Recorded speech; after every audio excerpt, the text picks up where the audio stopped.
I see it, and now it's all within my reach. There's a shrine over there. Will we get to it? That's the question. Thank God, we really all just had the same life experience, didn't we? It's just the same memes in all of us. Ah!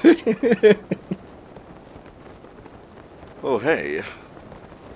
Yeah, what is that thing? This was what always got me, and kind of what really pushed me to really upgrade stamina was just like fly time. There are some ways they you can cancel out fall damage. There's some glitches involving like throwing an item and then switching the equipment real quick to cancel at the last second. But like for me, there were just so many opportunities where I saw something really far. I was like, I can go there. I can just hover over there, and I just wouldn't have the stamina for it. It's like, well, damn. Or just all the time I'd be over a ravine or over like the swamps. There's a bunch of Barbie areas there as well. It's like, so that's what really pushed me. It's like, nope, I'm done with this. I need to be able to fly wherever the hell I want. Or climbing. Climbing was the other big thing. I like how the first thing you ask is, why are you a bird? Valid. Wow, Link, you don't just ask people why they're a bird. Exactly. And that is also part of the reason why on Wednesdays we wear red. I get it.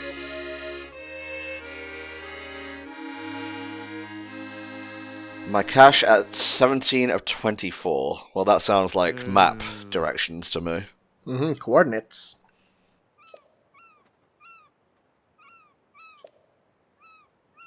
You're talking about like using games to like impart knowledge, like not even just like on hyper specific, like, oh hey, here's the layout of Shibuya, but like I feel like I've always credited on the fact that like I grew up playing Ocarina of Time to just the basic ability of reading a map, like knowing how to orient myself north, south, east, west, or to identify that if like I'm at this location and I face that direction and I just continue, I'll reach a certain area because of the map. Like just those basic skills. Like I feel it's still prudent to Zelda today, just because like there's lots of. I made a terrible decision though. Like I know Tanner, you had mentioned is like these are a lot of kids' first Zelda is Breath of the Wild here, so it's still imparting those same skills.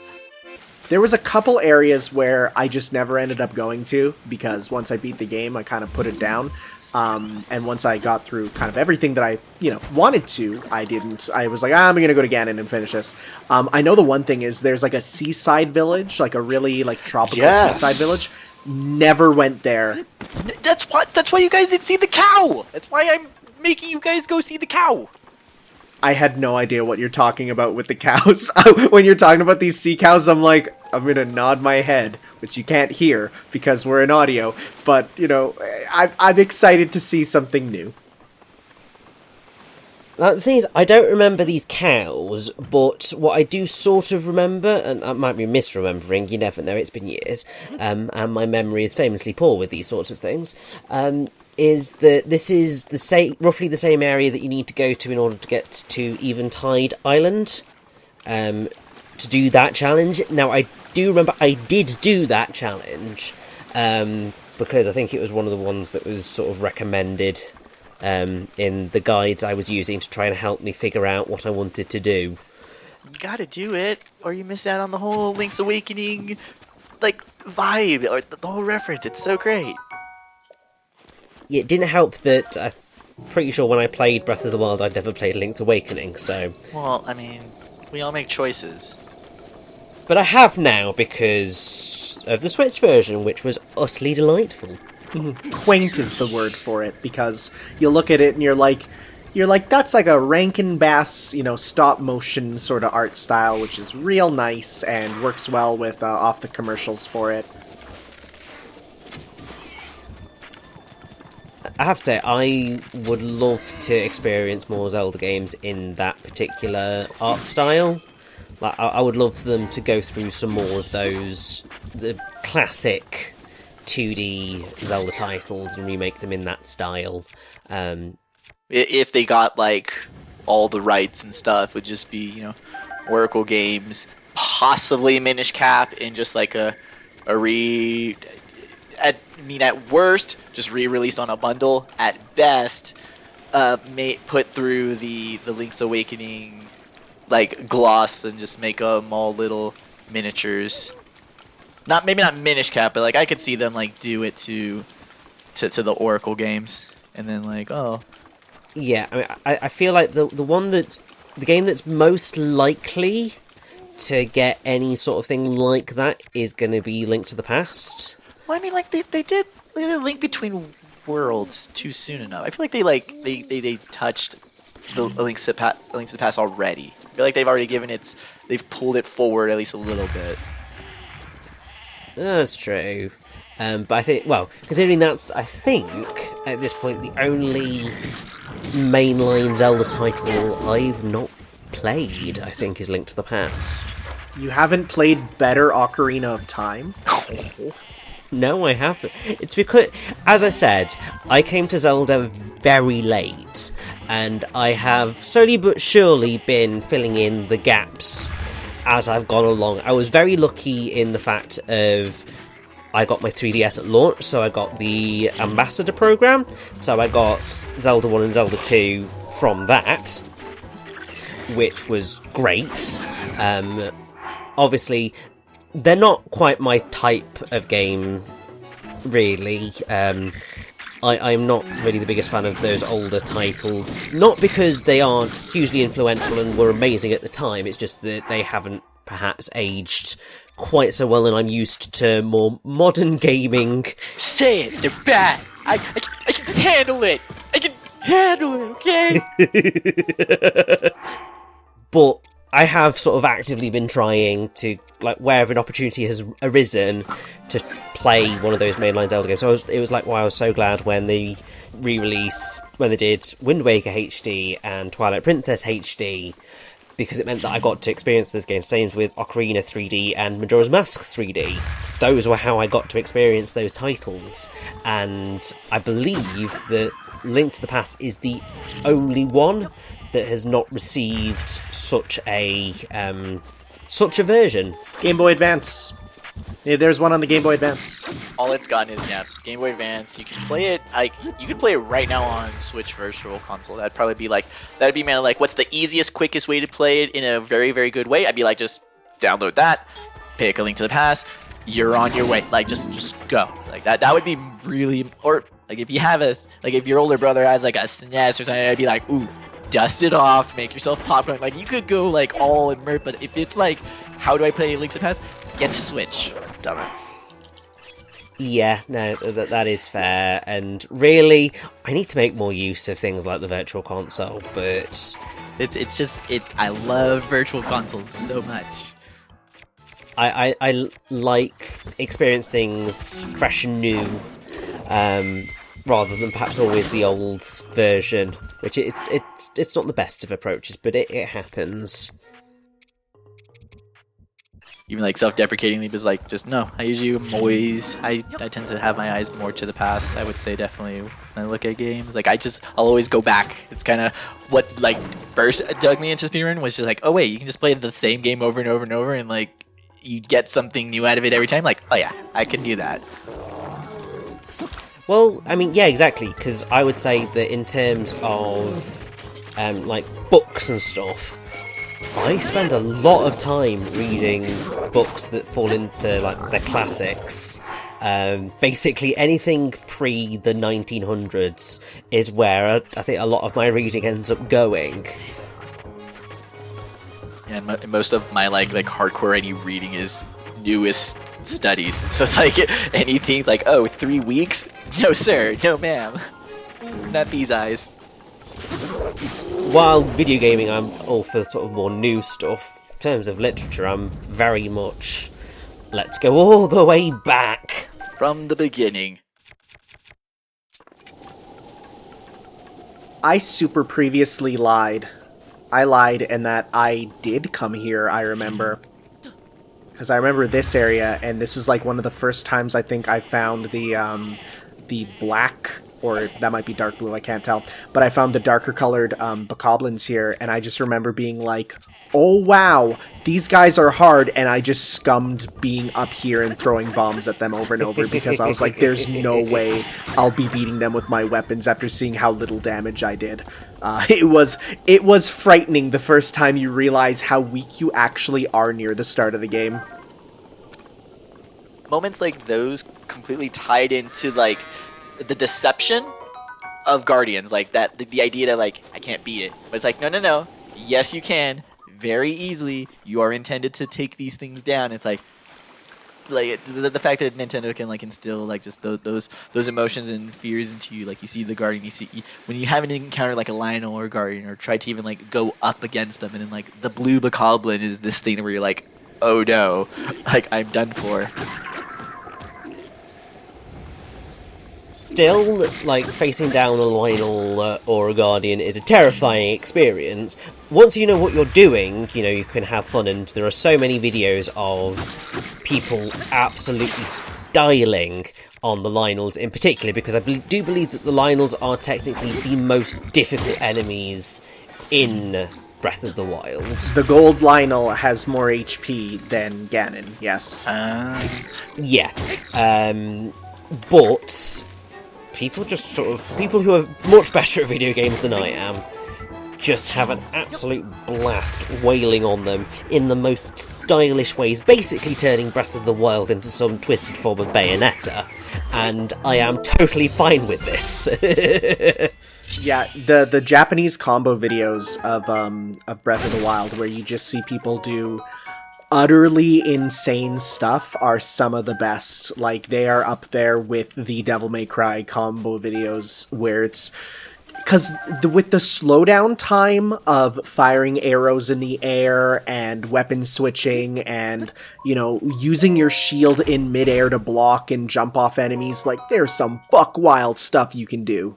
Oh yeah, I mean, with sort of all of that said, I would totally not be mad if in future Zelda titles they gave Link a combat style much more akin to a Bayonetta, Devil May Cry. They definitely tried to dip their toes into action game. They definitely were like, how can we make this feel like X? Like, someone did say that at some point in a boardroom, because they, like I said, I wasn't really trying to do like as a call out to be like, hey, Bayonetta, but like I'm trying to be like, there's a through line here where you can see that this game was influenced by action games to incorporate that feel more into the combat. They just wanted to like throw it as a piece now with the Zelda perfected formula on adventuring. Usually the adventuring is not the issue here. Usually when people talk about the combat, it was like, oh, it's like we were still back on the shuriken days of Z targeting. So you can definitely tell they were like, all right, how do we bring it to this? How do we feel it like this? So this was definitely like the toes, and it's like, all right, we got it. Temperature is good. Like, just dive in, guys. Just go all in. Like, I love when this has happened, because this also happened to like the Nier games, where like you had these games where like the combat was just kind of not there, but once you got people that were like, we do combat games, kind of like putting that piece into there and like changing the game for the better. It's like you can kind of see like it occurred, not with the same reason for this, like exactly the same, but like kind of the same situation with Zelda. And I think it worked, and I'm hopeful that it'll go further. But I think that's just because I really like the Bayonetta combat style, and I just want to experience it more and more and more. Not everybody will want that. That is totally fine. It's just that I love that particular style of gameplay, so getting to make use of that in other genres of game, I would really enjoy. But yeah, that's me. Other people have totally other things. What you're saying, Richie, is that you want Link to have a sword in each hand and also 2 swords for high heels that he can then spin around in? Well, yes, because I mean, that's basically I think it's the Rakshasa blades in Bayonetta 2. And you are correct. So, why not?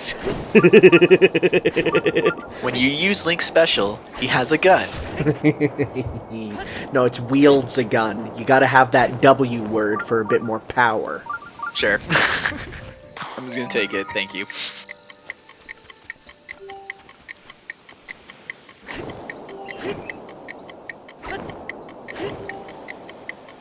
You just went from one raft to another raft. Just abandoning one boat for another. And meanwhile, his horse literally has no idea where he is. Mary! That's for you, Tanner. It's important to remember that, like, the last thing that horse saw was Tom jumping off a massive cliff. Yeah, no, that is very true. It's probably thinking, oh gosh, my master is dead. What do I do? I'm just gonna, run around for a little bit. Maybe he'll come back. Maybe he'll be fine. That looks like a nice carrot. I'll go eat that. He's just like, I'm free now, but was the shackles of being owned actually what gave me true freedom? And then he goes and writes on his horse tumbler. Isn't society the real cage?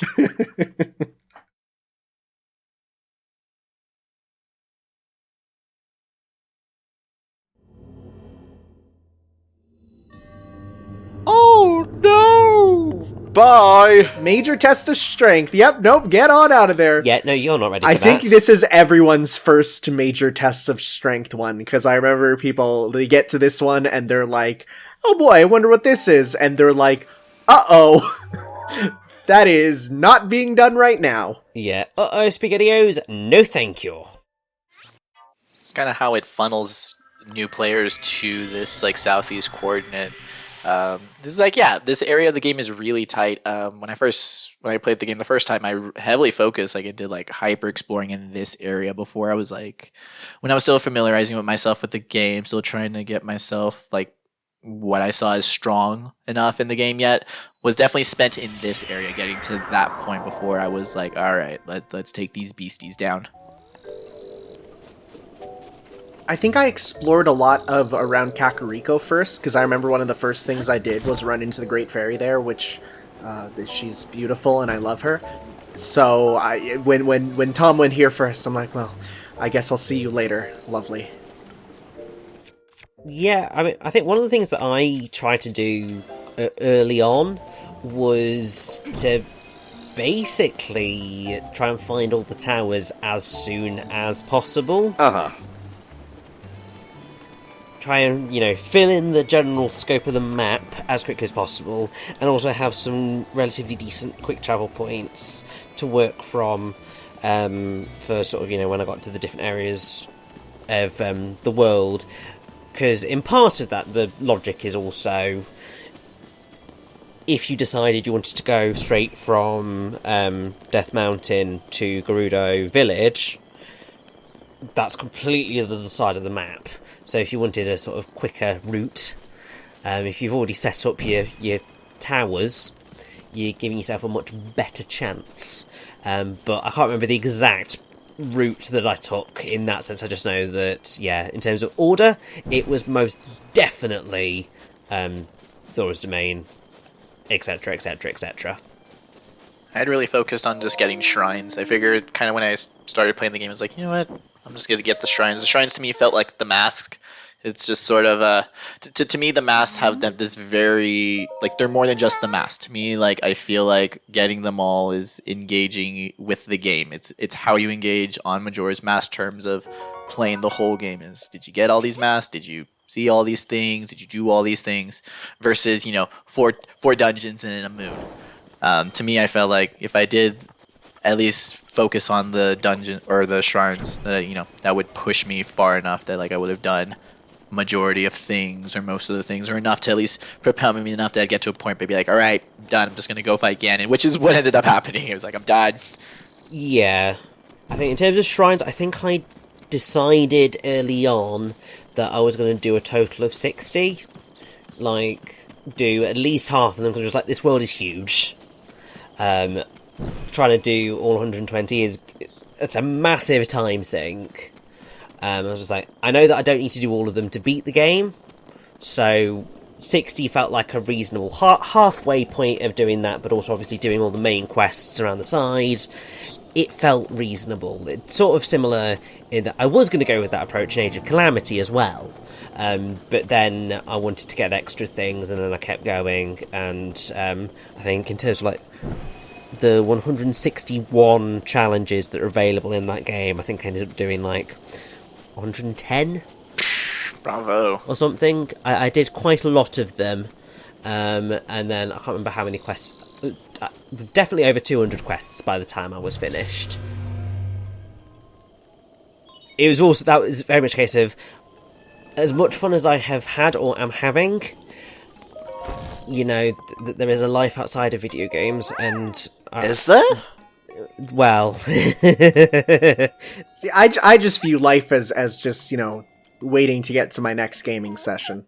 So I'll be up there, I'll be teaching grade 5 kids about sex ed, and I'll be thinking about just like, man, what about them video games? What about Mischief Makers? I'm thinking about that right now. What about Shake Shake? Of course. yeah, so it's just like, I can't spend that much time on this title, so I will stop playing before it starts to feel tedious. And then I can say I've had an enjoyable time with that game. It didn't outstay its welcome for me. I can go away feeling happy that I've gotten my money's worth from my purchase and moving on. Because I struggle with games that, you know, just last forever and ever and ever, and you reach the point where you're just like, no, I am sick of it now. Go away. Yeah, I'm a vehement anti-completionist. I almost never fully 100% complete games because I don't have the attention span nor the life that accommodates that. So for me, I will get to a point and be like, yep, I'm good. You go back on the shelf till my next playthrough. There's only a few exceptions, and that's if a game is short or if it's like something so amazing that I need to complete it. Like the Final Fantasy VII Remake, where I'm like, that's short and I loved it, so I will get everything in it. And even then I didn't do the New Game Plus hard difficulty run, so like there's still more left for me. I tend to, if it's a short game and it's an easy complete, then I'll go for it. Yeah. So, for example, Astro's Playroom, delightful game, and I was just like, I'm definitely 100% completing that, because that is delightful. Just placed several pins on her massive forehead. I'm using the wrong button is what I'm doing.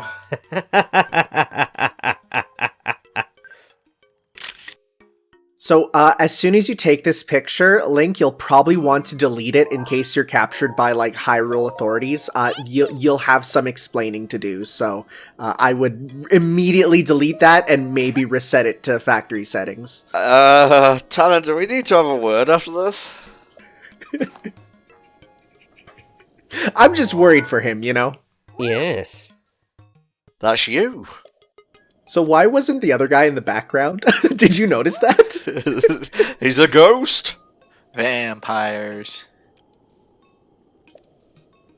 I'm not sure if this is ever mentioned in Breath of the Wild, but Pyrrha is actually Impa's sister.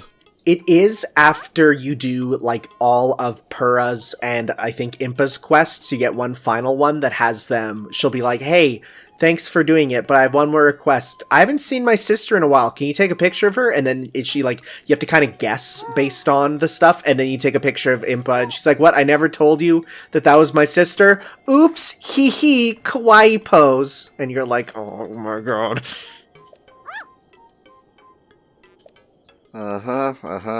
Ancient materials. Good old Robbie. Hee hee. Named after confirmed Robin Williams. Ah. Because I think in the Japanese, all their names are meant to be like, they're based off fruits. So they're either like cuter ways to say it or like. They're like, Purra is pear. Yeah, there you go. Doop-a-doop-a-doo. Alright, where is Kakariko? Kakariko Village, there. See ya! Got fast travel, just the best. Can you imagine if someone just dissolved into light in front of you, like you're having tea, like, what you do? She's like, I don't know, woke up, got some work done, and I don't know, oh, chip! In Age of Calamity, at one point, one of the characters activates the teleport without people knowing. So it's like, and they're like, what? I didn't, Daruka's like, I didn't know this happened to me. And so it's like, can you imagine not only it happening, seeing someone do it, but rather you just suddenly start doing it and you're like, where am I going? So, hey, make sure you ask consent before you teleport people. Terrifying. Also, Tom, I am pretty sure that Tanner's going to want you to go visit a certain interest of his since we are here. Okay. I mean, I wasn't gonna insist, but Thank you.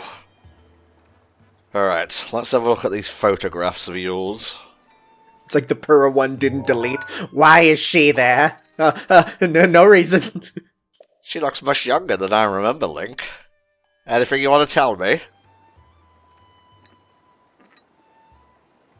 You know, I'm being weighed down by these 4 things on my head, but if I wasn't, I'd get up and give you such a fucking smack. I think it's kind of funny that they actually wait till now to get you the camera. I mean, it makes sense, but like it opens up a lot of things. It opens up this whole like mass map hunt for these specific locations. Kind of opens up like a whole compendium type thing where you can take a picture of everything. Hyrule Snap, baby. Hyrule Snap, like all of it. It's all pretty good.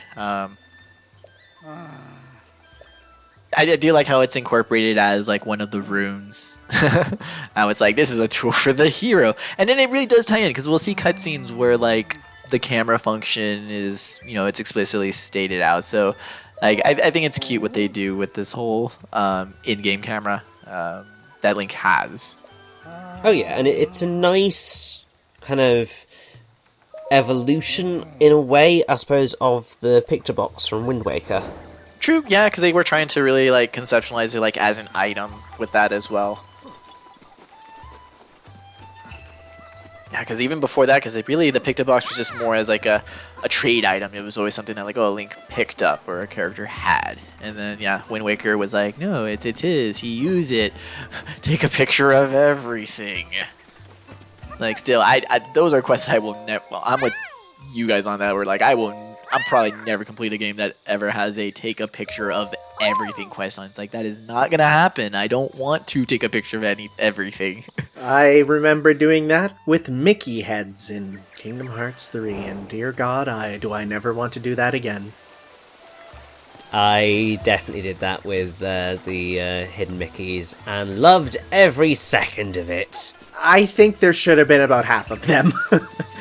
I mean, agreed, but also I was just having an absolute blast with Kingdom Hearts 3, so I was just like, I don't really care. I'm just going to enjoy everything that this game has to throw at me.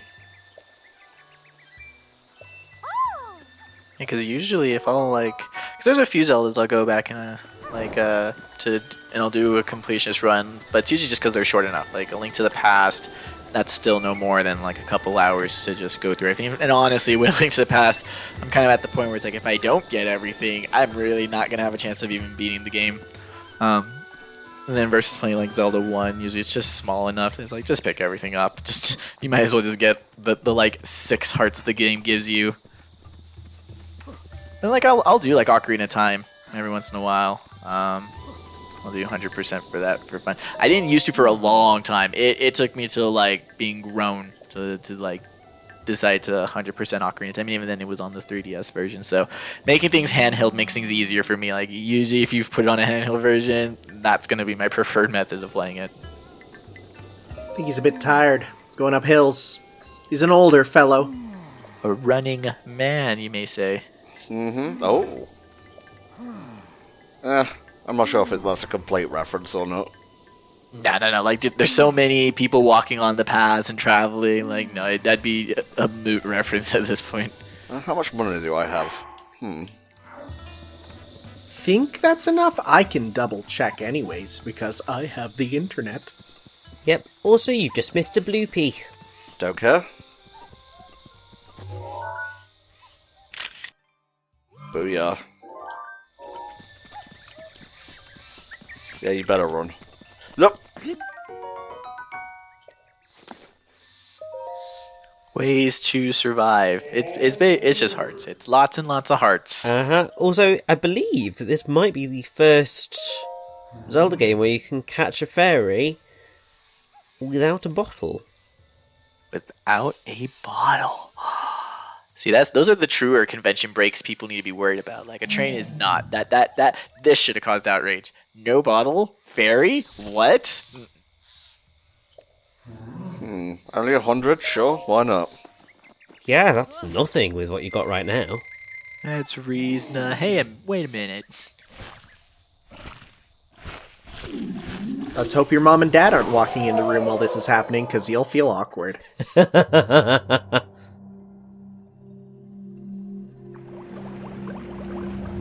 It is a really good design though for the fountains though. Yeah, I agree. Very ornate.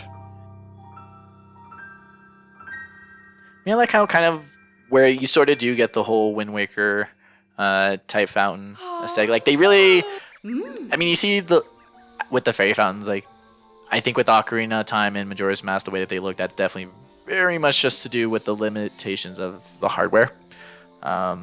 Just kind of with how simple they are. Because once you get to Wind Waker, that's when you do see more of like the fountain is a flower thing. I'm trying to remember if that was pretty prominent in Skyward Sword. I don't remember how like the Great Fairies were in that, but at least like with Wind Waker, to hear the fountain being a flower, and so all the plant motifs with them. The theme being just about as famous as like the main theme itself. Like I think you can put that up there. Shoutouts to when Scott Pilgrim remixed it. Oh right. That is such a great mix as well. And such a great use of the song as well. Just, love Scott Pilgrim versus the World. I can play the Final Fantasy II boss theme on my bass. He said, crying on his bass. Spoilers, it's me. Yeah, blow on the cloves, get more defense, why not? Yes, and then I'll put the hood on it and I should get a set bonus for that. Do they all need to be upgraded for the set bonus? I would imagine so. I think for all of them, yeah, it has to be that all of the gear has to be at level 1 for the level 1 bonus, and all gear goes to... Because you can upgrade gear multi-times. There are multiple fairy fountains.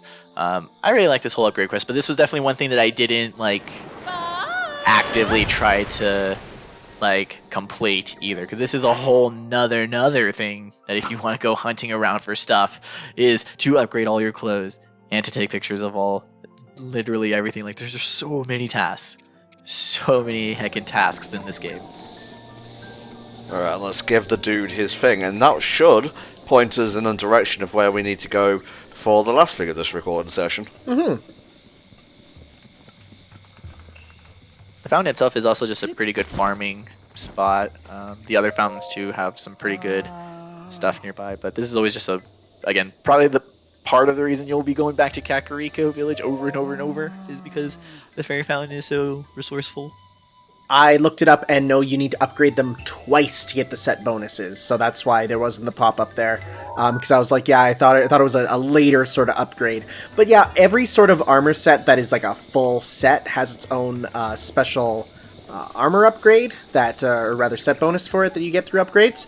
And some of them are really good, and some of them are pretty specific, like getting less damage from attacks that are light element, which is like, there's not a lot of that. But then there's ones that are a lot better, like just the general attack up, faster climbing, just more defense up, so... Oh, there it is. If only I walked about 50 meters in that direction. I know, it's just like... You are not that far, mate. Like, I know, like, you're just like, oh, I'm tired. We're not saying that you've got, like, another hour's worth of climbing. It's, like, 2 minutes a little bit further up the hill, and then it flattens out. Your life goal is right there, bro. It's right there. Yes, this is what we need. He, Picango, that is, can point you in the right direction of your memories. A big mountain east of this village, Mount Lanayru. At the base of Mount Lanayru, on the west side of Nadra Snowfield. Okay, so it's to the east and then to the west of that? Did I read that correctly? Yes and no.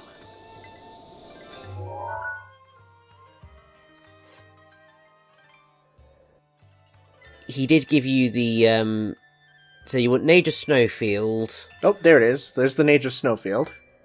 that's sort of where you're going to want to look around.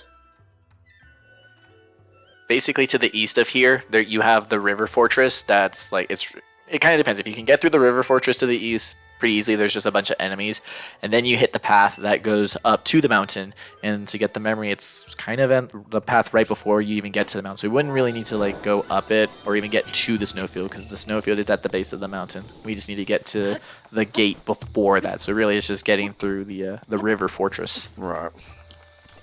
Well, we have our mission, guys. We have our heading, gentlemen. So let us away! Sayonara, great fairy. I'll think of you later. I can see 2 towers from here. Of the rings, the twin towers. Ha ha! Ho ho! He. Ah. Okay. Yeah, it's been almost 3 hours, I know, Tanner. Not gonna take pictures of the cranes?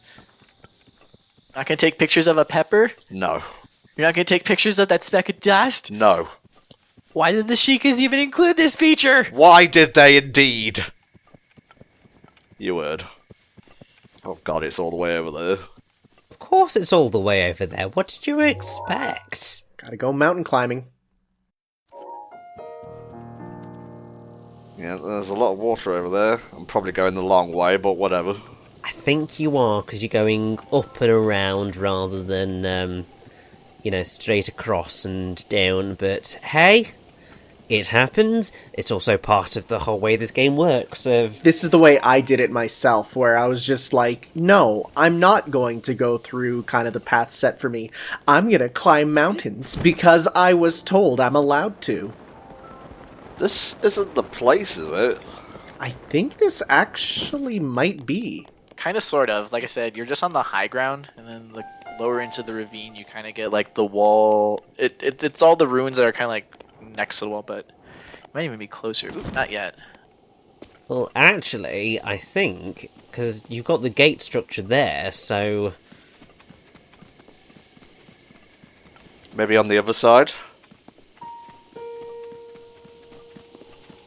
Double check the photo. Yeah, because I think you want to check like what it looked like in your actual things, so that you can see what the background is like. So we need to have looking at the mountain with kind of a gate, which is not this one, I don't think.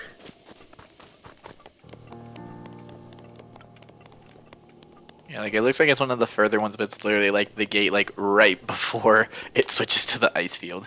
Yes. I definitely remember getting fairly frustrated with trying to find a lot of the memories. I gave up on these ones. So eventually what I just did was I found a guide that literally just put pins on the map, and I'm like, I will walk to that pin and that will be where I go. Like, I have one friend who's a major Zelda nut, and he went in for the purest 100% experience of actually trying to discover everything himself. And he was like, why didn't you do that? And I'm like, because I am not crazy. I actually want to finish this game and move on to something else.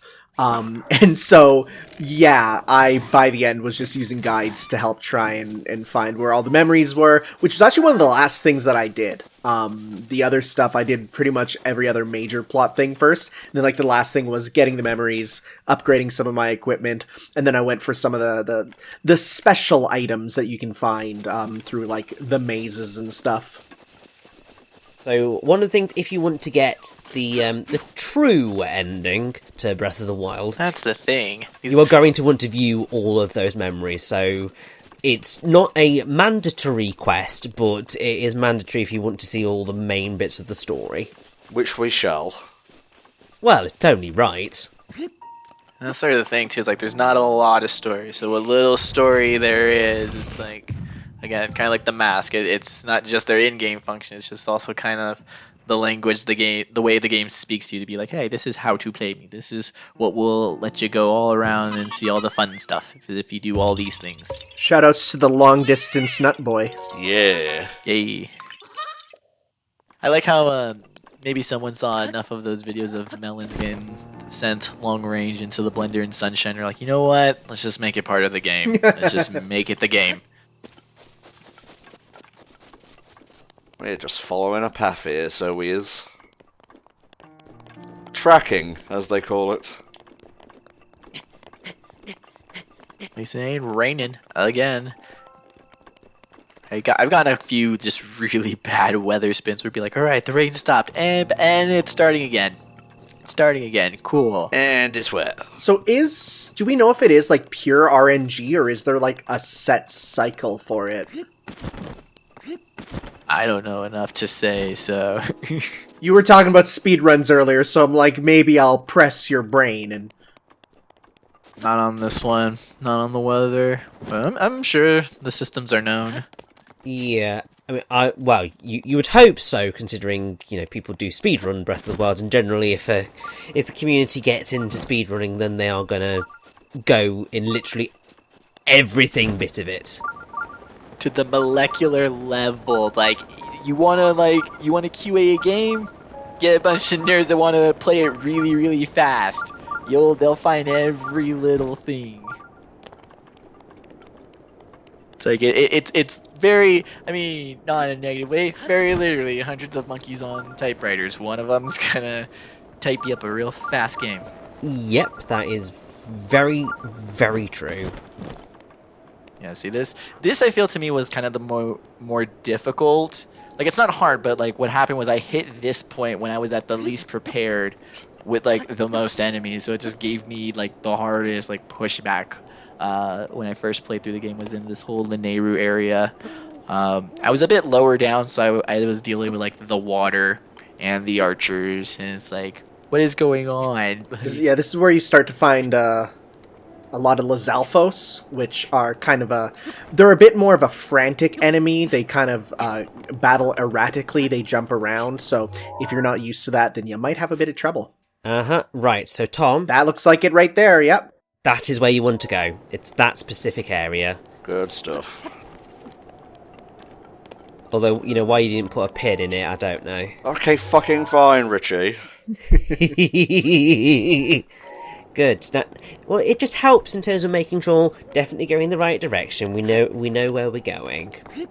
I know I'm pretty bad for games that let you put markers on the map there. I will just litter it with like as many as I can. Too many. Just whenever it gives me the opportunity where it's like, I want you to go here, immediately open map, put it there, that's where I'm going, always need it. I cannot survive without the basic. I'm terrible with directions, so I need it.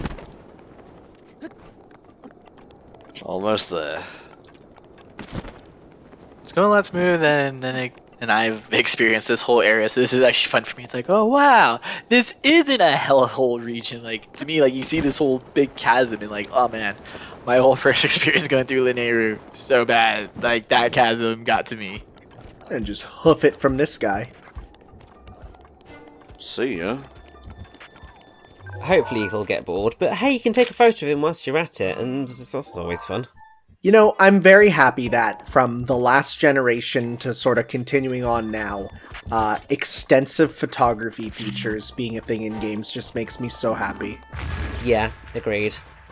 It's free engagement. I mean, people are gonna post their memes and post their shots, and like, it's, yeah. Oh yeah. There's kind of no reason not to at this point. It's sort of part of the whole package. The first one to really do it with Zelda was the Wind Waker remake there, with the selfie link that you can make him sing with his facial expressions. And then that blew up too. Everyone was like, loved it. The memories come flooding back. Oh, looks familiar. Oh! Now, you can't do these out of order, so don't be surprised if we start near the middle or the tail end here. Thing is that this one is like plot given to you pretty early, so this one is more intended to be at least one of your first ones, which I guess makes sense because this is also the most recent chronologically. This is the last of the memories, I think, or one of the later ones.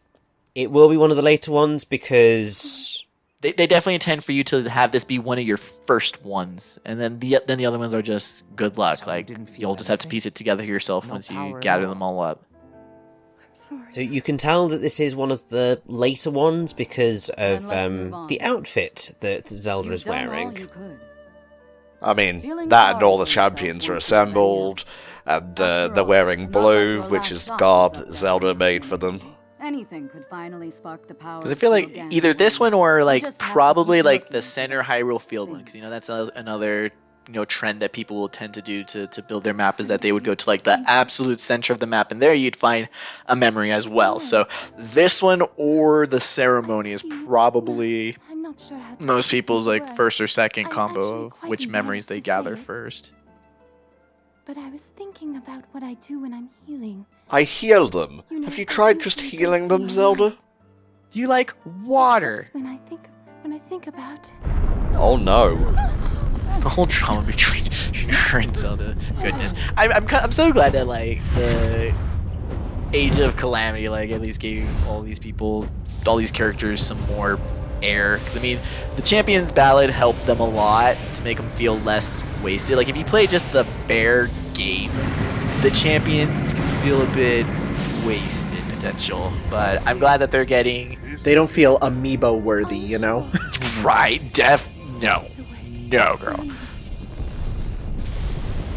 But now they're characters. Now they've gotten fleshed out. We've got to play with them even. So like, it's forgiven now. But definitely like without the DLC and everything, it's like, why did you? These characters are so good. Like, why are they dead?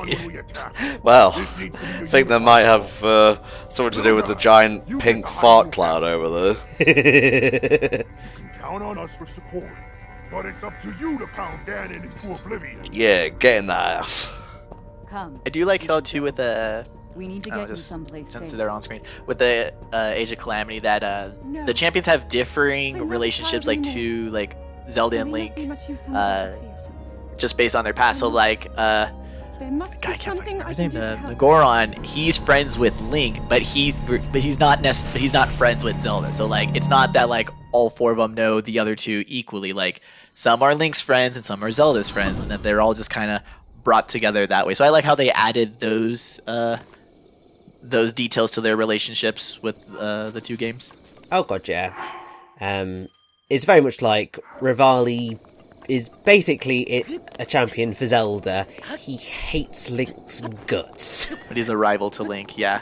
But, like, it's literally just one of those high school relationship charts. But like, it's nice when you can have those dynamics as opposed to champions to princess to hero, but rather, they're individually they have those relationships.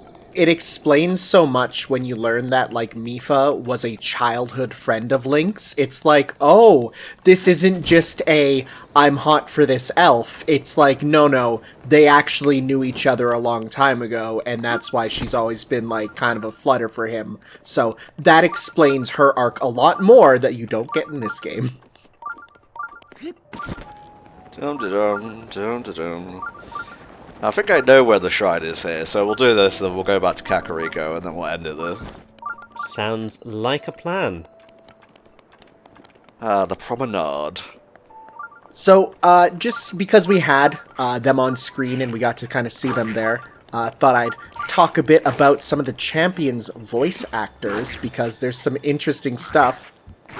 So Daruk is hilarious because he has probably not only like the favorite voice actor of the bunch, but he is the one who is most vocal about being Daruk.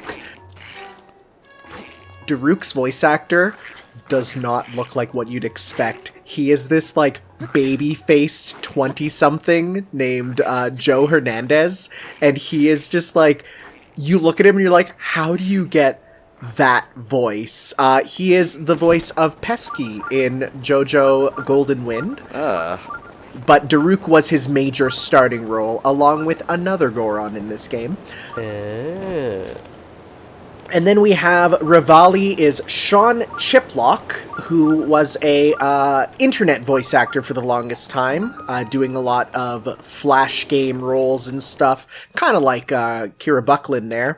But this was kind of one of his bigger official roles, though he was also Kiyotaka in Danganronpa V3.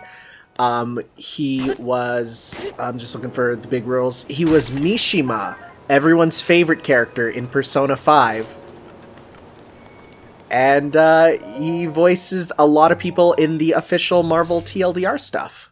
Ah. Then we have the voice of Urbosa, who is Elizabeth Maxwell. She voices, surprisingly, both Caulifla and Kefla in Dragon Ball Legends. So I think, yeah, she's the official Kefla voice. Okay. Other than that, Albedo from the Overlord anime. That's fairly popular. And that's about it for her. Like, she has a lot of smaller roles, a lot of background characters. Mifa is voiced by Amelia Gotham, who her only other role is being additional voices in Lightning Returns, Final Fantasy XIII. Nice. And was that all of them? I think I covered all of them. Yes, I did. Well, there we go. I love voice actor trivia. It's fun. It's always nice. It really is. There we go.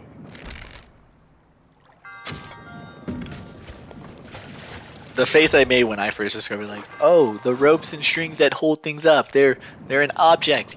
I can shoot them. Everything bends to my whim. Well, it's one of those things that you think in any other sort of video game where it's a situation where it's like you try and cut a rope with, with something sharp and it doesn't work, and you're just like, well, I feel like it should. But then in this game, if you can think it probably works, which is one of my favorite things about this game. Is just like every time you're like, I kind of wish we could do this. Surprise, you can! You can! Miyamoto-san saw. Also, there is, yes, you've just spotted it.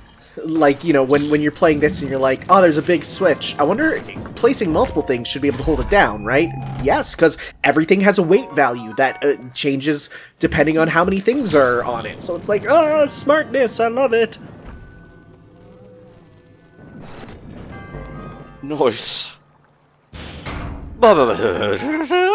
And your prize is a big-ass cube. Free cube for you. No, there is nothing behind the cube. There is not, but we can now use the cube to progress.